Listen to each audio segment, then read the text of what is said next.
The Satoshi Cipher, How the Architects of Control Unleashed Anarchy. The premise, not a revolution, but a calculated evolution of control. Forget the narrative of a lone, visionary coder battling the banks. The truth is far more intricate, more Machiavellian. Bitcoin wasn't born from a desire for pure freedom, but from a calculated long-term strategy by a shadowy network of intelligence agencies, culminating in the CIA's most audacious and long-game operation. Phase 1, the pre-CIA genesis, the OSS and the dawn of information warfare. Our story begins not in 2008, but in the crucible of World War II, with the Office of Strategic Services, OSS, the direct progenitor of the CIA. These early masters of espionage and psychological warfare weren't just fighting wars. They were studying the very fabric of society, understanding how information, perception, and control of narratives could shape global power. It was within the OSS, perhaps even in its immediate post-war incarnations like the CIG, that the seeds of a profound realization were sown. True control isn't exerted through brute force, but by shaping the very system societies depend on.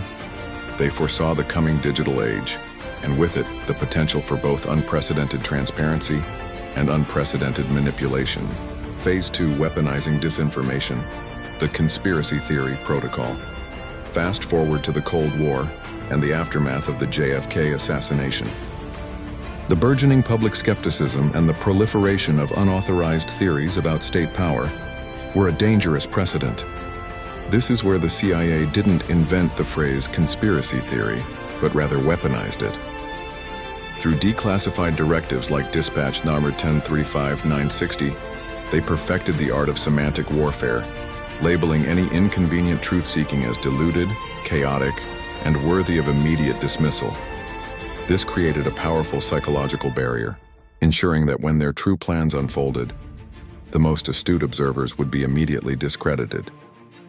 This wasn't just about JFK, it was a preparatory exercise. By establishing the conspiracy theory protocol, they ensured that any future revelations about their grand design, no matter how logical, would be immediately filed away in the tinfoil hat cabinet of the public mind. Phase 3, the economic catalyst and the honeypot imperative. The 2008 financial crisis wasn't just an economic downturn, it was the perfect environmental trigger. The global financial system buckled, trust evaporated, and the public became ripe for an alternative. This was the moment the CIA's long-term project, meticulously developed over decades by a clandestine cell of their most brilliant cryptographers, economists, and behavioral psychologists, was unleashed.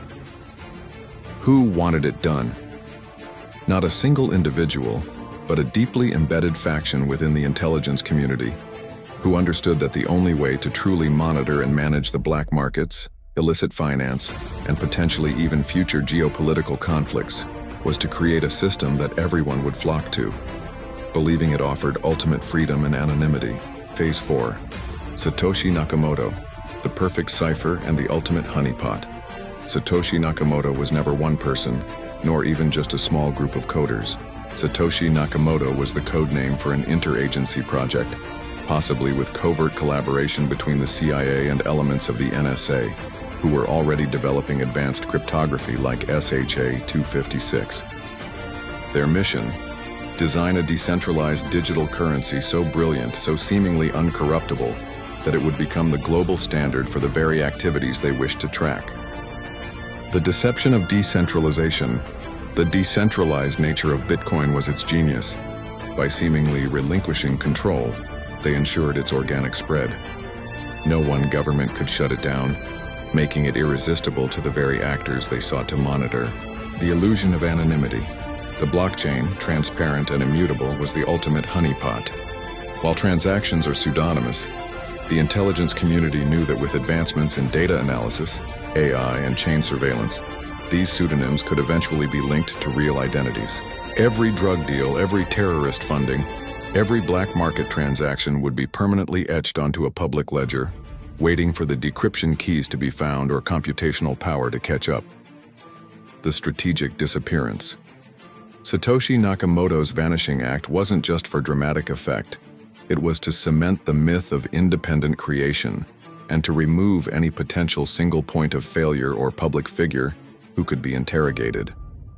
It perfectly reinforced the narrative of a gift to humanity, rather than a strategically deployed tool.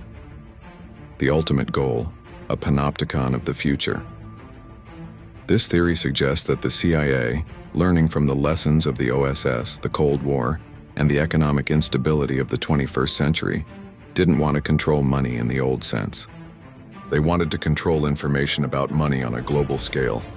Bitcoin, therefore, isn't a weapon for financial freedom. It is a covert surveillance framework, a digital panopticon disguised as a revolution.